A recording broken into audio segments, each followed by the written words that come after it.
São duas equipes que gostam de jogar, gostam de atacar, tem ótimos jogadores em campo e foi um empate por 1-1, movimentado, bastante bom de se assistir. Foi um jogo agradável de se ver, né, Moreno? Os dois goleiros aparecendo bastante, né? O Atlético, poder ofensivo muito grande, com o Hulk, com o Paulinho.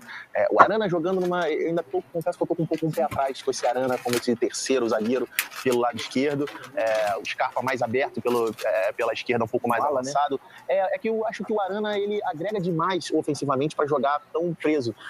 Acho que você tem outros jogadores ali que podem qualificar essa saída de bola ao invés de você perder o Arana ofensivamente. Mas ele começou hoje com o Scarpa mais aberto pela esquerda, o garoto Alisson pela direita, e a gente viu um primeiro tempo de muito equilíbrio, onde o Atlético tinha mais posse de bola, chegou a ter 60% de posse de bola, mas finalizava ali as finalizações muito próximas, né? E aí o Hulk acabou desequilibrando, né? Primeiro essa cobrança de falta foi quase que um ensaio, né? Nossa. Ele bateu essa por muito pouco, não fez um golaço, ia muito na gaveta essa bola aí. Antes do jogo ele viu o DVD do Felipe. Deve ter assistido mesmo. Da esquerda, saída da barreira. Desse jeito aí, E aí, essa daí foi pra valer. Mais de perto, bateu de uma forma diferente, bateu muito mais na força, acho que com a contribuição do Marcos Felipe. Isso que eu ia dizer, pra mim a falha do Marcos demais, parece, assim, né? E a bola... Gente, lembrando a vocês que as imagens estão estáticas, congeladas, por conta dos direitos autorais. Vamos prosseguir. Por cima da barreira. Sim. Né? Então, e ele se posicionou mais para a bola em cima da barreira do que para o canto dele. Uhum. E aí, a hora que ele viu, estava em cima dele, ele estava realmente encoberto ali, ele não estava vendo a bola, e por isso que ele acabou sofrendo. Mas aí, logo depois, o Bahia consegue chegar ao gol de empate, né? O golaço do Ademir. O Bahia, sempre que ele tem a bola e ele vai atacar... Essa é a jogada do gol. Primeiro lançamento que consegue encontrar em profundidade para o Estupiñán dá o tapa para o Ademir, e aí... E aí tem o ex, né? E aí o espaço, esse tapa para trás que dá o Estupiñán, acaba encontrando o Ademir com muito espaço. E aí o Ademir traz para a perna esquerda e acerta um golaço, um dos belíssimos gols dessa rodada, né? Esse do Everson não tinha. Aí não tem jeito. Você pode botar dois. Dois ali. O Guga Villani nessa... Uns gols desses pra gente ver. O Guga Villani nessa aí já diria, né? Joga a luva, goleirão. Apesar que só assim, o Guga, ele é todo jogar luva, esse dia foi uma bola baixa, você falou, joga a luva, goleirão, mas foi o frango do goleiro. Mas aí depois... Aí a jogada belíssima do Vargas, né? Ele acaba... Eu tive a impressão que ele tentou tocar pro Hulk, né? Foi meio que um chute cruzado ali, esperando talvez que parece. mas nessa altura o Hulk estava machucado, o Hulk sentiu a coxa lá, ele já tá correndo. Mas eu não consegui aí. Meio parece de calçadinho. Eu acho que a melhor opção nessa jogada não era nem ter driblado o Marcos Felipe, ele tava com tanto espaço que acho que ele poderia ter conseguido bater na saída do Marcos Felipe. Mas aí a diferença, falando aí que eu às vezes acabo não entendendo alguns treinadores, até inteligentes como o Milito, pra que eu vou fazer um terceiro zagueiro? Eu faço do Arana lateral, normal, dobrado com o Scarpa. Normal, cara, eu não preciso segurar ele como terceiro zagueiro. Se ele me oferece muito mais coisa na frente, deixa e solta ele, e você compõe com volante, você compõe com outro lateral, mas ele não dá pra segurar. Esse é o meu asterisco, porque assim, do outro lado, o Saravia também, que faz esse terceiro da zaga, hoje foi composto de 3 zagueiros ali, o Bruno Fux mais central, e na verdade o único zagueiro, porque era o Saravia pela direita e o Arana pela esquerda. E são 2 laterais reconhecidamente muito ofensivos, de característica o tempo todo, de profundidade, de ultrapassagem, o Arana até com muito mais qualidade até para trabalhar construindo por dentro. Então acho que você acaba perdendo um jogador que no apoio é excepcional e chegou chegou à seleção brasileira, ele está convocado pela seleção brasileira, pelo que a gente viu o Arana fazendo com a posse de bola. Então, assim, ainda tem... A lateral para ele não é igual para mim no jogo da solidariedade. A lateral para ele é pequena. Vamos mudar de assunto, né? Então, ele pode fazer muito bem. De verdade, ele não pode segurar. Hoje ele saiu com depressão, cara. Deve ter dado um desespero no Arana e ficar ali olhando por trás. E outra, né? Se você tem Scarpa à frente dele e Arana, fica um lado esquerdo muito forte, né? Sim, eles podem eles podem se encontrar ali no campo de uma maneira que o adversário certamente vai ter que se preocupar, porque senão sai coisa boa. Nesse jogo tivemos polêmicas de arbitragem, por isso convoco aqui Paulo César de Oliveira para conversar com a gente sobre arbitragem. Tudo bem, PC? Bem-vindo ao Troca de Passes, boa noite. Fala, Diniz. Tudo bem, graças a Deus. Boa noite para você também, para o Moreno, para o Alex e para o pessoal que está em casa. Vamos começar então com os lances. Primeiro, o Hulk pedindo um pênalti, né? Depois da bola tocar no braço do Biel. Exatamente, né? O Atlético Mineiro reclamou bastante desse lance, inclusive na entrevista pós-jogo, o Hulk falou também do diálogo que ele teve com o Bruno Arleu. A gente vai rodar a imagem aqui para a gente poder fazer análise e verificar aí qual foi o trabalho da arbitragem e a interpretação. Vamos dar uma olhada então no lance em que o Hulk pediu pênalti, um toque no braço do Biel. Aí, ó. Segundo tempo de jogo, né, PC? Exatamente.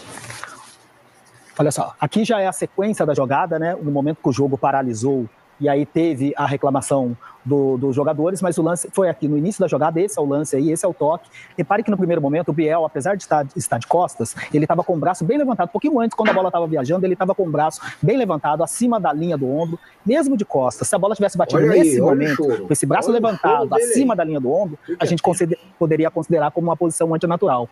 Mas na sequência, olha só, a bola bate no momento que ele já está abaixando o braço, portanto recolhendo numa posição natural de costas, já com o braço abaixado, e aí é considerado como uma bola na mão, e a interpretação do Bruno Arleu foi correta. O lance analisado pelo D'Alonso, repara que ele está abaixando o braço no momento que a bola tem o contato, e aí esse lance não é considerado pênalti, foi uma boa decisão do Bruno Arleu, lance revisado pelo Rodrigo D'Alonso, que era o árbitro de vídeo dessa partida. Concordamos, né? Sim, sim. Acho que sim.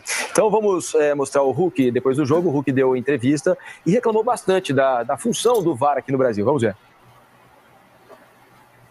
Olha, primeiramente pedir a Deus para que não seja nada grave aqui. Eu senti um pouco por trás do meu joelho ali. Agora é orar e pedir a Deus para que não seja nada grave. Quanto ao jogo, foi um jogo bastante disputado. Sem querer questionar a arbitragem, até porque tenho muito respeito pelo Bruno. Só fui perguntar para ele por que ele não foi olhar o VAR. Se é um lance interpretativo e na nossa visão que é passado pra gente, quando é lance interpretativo, quem tem que definir é o árbitro. E eu falei, Bruno, a gente no campo, a gente tem uma visão.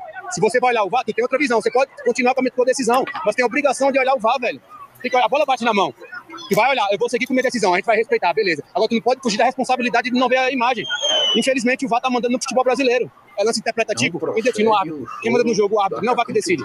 O árbitro decide, é pênalti ou não é, é mão ou não é, segue o jogo, pronto. Mas ele assumiu a responsabilidade de ver o VAR. Cara, é triste pra gente. Não sei se foi mão ou se não foi, não sei se foi pênalti ou se não foi. Mas quando é lance interpretativo, o VAR tem que assumir a responsabilidade, o árbitro tem que assumir a responsabilidade e olhar o VAR, velho. Infelizmente a gente fica essa indecisão aqui, sabe? Aí por isso que acaba tendo essa reclamação no final.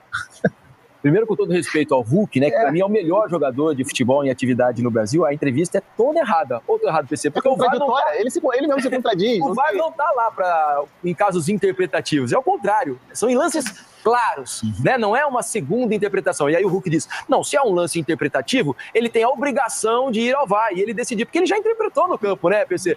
Acho que estão passando, ele disse assim, o que passaram pra gente é o seguinte, né? E aí vem a resposta que nesse momento me parece bastante equivocada pelo que a gente tem acompanhado sobre qual é a função do VAR. Explica pro Hulk, PC. Então, inclusive assim, durante o jogo ele conversou com o Bruno Arleu, no pós-jogo também, de maneira respeitosa, claro. E esse diálogo é sempre bom que aconteça e que o árbitro tenha a possibilidade de explicar qual foi a sua decisão. Inclusive terá esse procedimento na Eurocopa também, a UEFA já definiu que quem vai conversar com o árbitro é só o capitão da equipe, vai ser testado isso na Eurocopa, mas realmente a declaração do Hulk realmente ela não vai de acordo com o que diz o protocolo, porque ele diz que quem define, quem decide é o árbitro. E o Bruno Arleu já tinha decidido no campo de jogo.